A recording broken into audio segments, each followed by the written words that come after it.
पेश है राजस्थान की बड़ी खबरें। राजस्थान की सियासी उठापटक आखिरकार 32वें दिन खत्म हो गई। कांग्रेस के पूर्व अध्यक्ष राहुल गांधी और महासचिव प्रियंका गांधी से सोमवार को मुलाकात के बाद बागी नेता सचिन पायलट और उनके साथी 18 अन्य विधायक मान गए। इसके बाद पायलट ने ट्वीट कर सोनिया गांधी, राहुल गांधी और प्रियंका गांधी को शुक्रिया कहा कि वे बेहतर भारत और राजस्थान के लिए काम करते रहेंगे। दरअसल पायलट की आला कमान से सोमवार को 2 घंटे बातचीत हुई। इसमें पायलट को आश्वासन दिया गया कि उनके और अन्य बागी विधायकों के खिलाफ कोई कार्रवाई नहीं होगी। इस दौरान मुख्यमंत्री पद, बागी विधायकों को उनके पद दोबारा देने और कमेटी गठित करने जैसे समझौतों पर भी बात हुई। राजस्थान के मुख्यमंत्री अशोक गहलोत ने रविवार को विधायकों से ऐसे ही एकजुटता विधानसभा में भी दिखाने को कहा है, जैसे कि अब तक उन्होंने दिखाई है। जैसलमेर के रिसोर्ट में कांग्रेस विधायक दल और समर्थक दलों की बैठक को संबोधित करते हुए गहलोत ने कहा कि हम सब लोकतंत्र के योद्धा हैं। यह लड़ाई हम जीतने जा रहे हैं और 3.5 साल के बाद चुनाव भी जीतेंगे। उन्होंने विधायकों से कहा कि जिस तरह की एकजुटता अब तक दिखाई है, उसी तरह की एकजुटता आपको सदन में भी दिखानी है। उन्होंने राजनीतिक उथल पुथल और राज्य में कोरोना वायरस संकट के कारण पैदा हालात से बखूबी निपटने का विश्वास व्यक्त किया। विधायक दल की बैठक में कांग्रेस के राष्ट्रीय महासचिव अविनाश पांडे ने कहा कि कांग्रेस का आजादी के पहले और बाद में संघर्ष का इतिहास रहा है। उन्होंने कांग्रेस को समर्थन देने के लिए अन्य पार्टियों के विधायकों को धन्यवाद दिया। मालपुरा उपखंड क्षेत्र के 2 युवक 108 एम्बुलेंस कार्मिक जयपुर में जांच के दौरान पॉजिटिव पाए गए।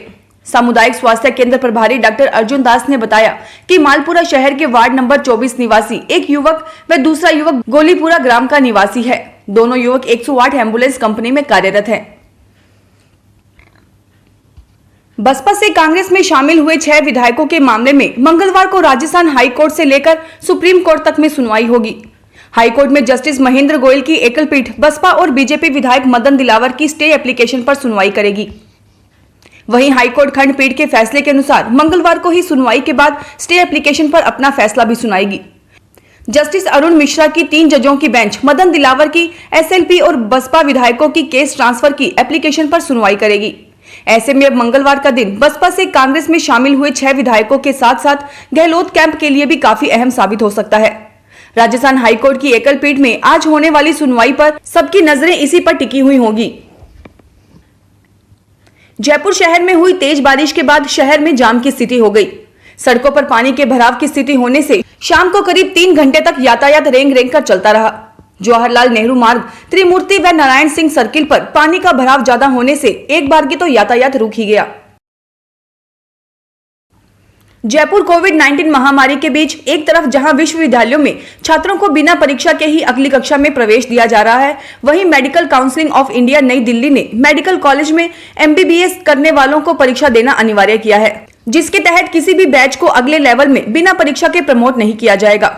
हेल्थ यूनिवर्सिटी और मेडिकल कॉलेजों को एमबीबीएस परीक्षा आयोजित करवाना और इसमें हर एक स्टूडेंट का शामिल होना अनिवार्य है। अंतिम वर्ष के ऐसे सभी छात्रों को जिनकी सप्लीमेंट्री परीक्षा वर्ष 2020 के पहले 6 माह के दौरान आयोजित होनी थी। राजस्थान में पिछले 1 महीने से चल रहा सियासी घमासान थम सा गया है। यह पटाक्षेप हो रहा है राहुल गांधी, प्रियंका गांधी और सचिन पायलट की मुलाकात के बाद। इस मुलाकात के बाद प्रदेश के सियासी समीकरणों को देखते हुए भाजपा ने अपनी नई रणनीति बनानी शुरू कर दी है। भाजपा के प्रदेश अध्यक्ष सतीश पूनिया ने कहा कि यह कांग्रेस की आपसी लड़ाई का मसला है, लेकिन इसमें भाजपा को भी घसीटा जा रहा था। अब ऐसे में भाजपा विधायक की दल की 11 अगस्त को क्राउन प्लाजा में शाम 4 बजे होने वाली बैठक को लेकर भी संशय हो गया है। यानी भाजपा अपने विधायकों की बाड़ेबंदी नहीं करेगी। नेता प्रतिपक्ष गुलाब चंद कटारिया ने कहा कि जब तक खुलकर सारी बातें सामने नहीं आ जाती, तब तक भाजपा अपनी रणनीति नहीं बदलेगी। राजमहल में बीसलपुर बांध के करीबी क्षेत्र में बीते 3 दिनों से कभी रिमझिम तो कभी तेज बारिश होने के कारण बांध में पानी की आवक धीरे धीरे बढ़ने लगी है। बांध के कंट्रोल रूम के अनुसार बीते 24 घंटों के दौरान कुल 4 सेंटीमीटर पानी की बढ़ोतरी दर्ज की गई है। रविवार सुबह बांध का गेज 312.58 आरएल मीटर दर्ज किया गया था, जो सोमवार सुबह तक 4 सेंटीमीटर की बढ़ोतरी के साथ 312.62 आरएल मीटर हो गया है। नई शिक्षा नीति में प्रावधान किया गया है कि विदेशी विश्वविद्यालय भी भारत में आकर अपना कैंपस संचालित कर सकते हैं। इससे न सिर्फ छात्रों बल्कि देश के शिक्षकों को भी बड़ा फायदा होगा। उनके पास बेहतर संस्थानों में पढ़ाने का विकल्प होगा। मिनिस्ट्री ऑफ एक्सटर्नल अफेयर्स की साल 2019 की एक रिपोर्ट के मुताबिक भारत से प्रतिवर्ष 7.5 लाख छात्र विदेश में पढ़ने जाते हैं। करीब 40,000 करोड़ रुपए सालाना विदेशी शिक्षा, वहां पर रहने आदि पर खर्च करते हैं। राजस्थान में राजस्थान टाउनशिप पॉलिसी 2010 के तहत 10 हेक्टेयर से बड़ी टाउनशिप, रेजिडेंशियल और ग्रुप हाउसिंग के प्रावधान बदले गए हैं। सोमवार को नगरीय विकास विभाग ने इस संबंध में 17 प्रकार के नए प्रावधान जारी किए हैं। अब 2 हेक्टेयर तक की टाउनशिप के लिए मार्ग की सीमा 12 मीटर और 20 हेक्टेयर से बड़ी स्कीम पर मार्ग 30 मीटर होना जरूरी है। 2 से 4 हेक्टेयर तक आवासीय के लिए 18 मीटर और व्यवसायिक के लिए 24 मीटर, 4 से 20 हेक्टेयर तक की आवासीय के लिए 24 मीटर और कमर्शियल के लिए 30 मीटर पहुंच मार्ग जरूरी किया गया है। सीकर कस्टम विभाग की ओर से 4 दिन पहले सीकर में की गई कार्यवाही में सराफा व्यापारी ने तस्करी का सोना खरीदने की बात कबूल कर ली। उसने स्वीकार किया कि 48 लाख रुपए की नकदी भी तस्करी का सोना बेचने के बदले ही मिली थी। कस्टम विभाग द्वारा आरोपी को न्यायालय में पेश किया गया, जहां से उसे जेल भेज दिया गया। राजस्थान के जैसलमेर जिले में एक सनसनीखेज खबर सामने आई है, जहां होटल सूर्यगढ़ को बम से उड़ाने की धमकी दी गई है। इसी होटल में मुख्यमंत्री अशोक गहलोत के खेमे के विधायक ठहरे हुए हैं। धमकी से होटल प्रशासन के साथ साथ आला अधिकारियों के भी होश उड़ गए। वहीं सूचना से पूरे होटल में हड़कंप मच गया। वहीं पुलिस अलर्ट हो गई। पुलिस ने इस मामले में एक युवक को गिरफ्तार किया है और उससे पूछताछ की जा रही है। मीडिया रिपोर्ट के मुताबिक धमकी देने वाले शख्स ने लैंडलाइन नंबर पर होटल में कॉल किया था। धमकी मिलते ही पुलिस प्रशासन अलर्ट हो गई। राजस्थान में अगले 4-5 दिन तक मानसून सक्रिय रहने के लिए परिस्थितियां अनुकूल बनी हुई हैं। पूर्वी राजस्थान के भरतपुर समेत जयपुर, कोटा, उदयपुर संभाग के जिलों में कहीं कहीं भारी बारिश तो 1-2 स्थानों पर बहुत तेज बारिश की संभावना है। मौसम विभाग के अनुसार 13-14 अगस्त को पूर्वी राजस्थान के आसपास अनुकूल भौगोलिक परिस्थितियां होंगी, जिसके प्रभाव से बारिश की गतिविधियों में और बढ़ोतरी होगी। राजस्थान में मचा सियासी घमासान अब शांत होने के कगार पर पहुंच चुका है। सचिन पायलट के बगावती तेवर नरम पड़ने लगे हैं।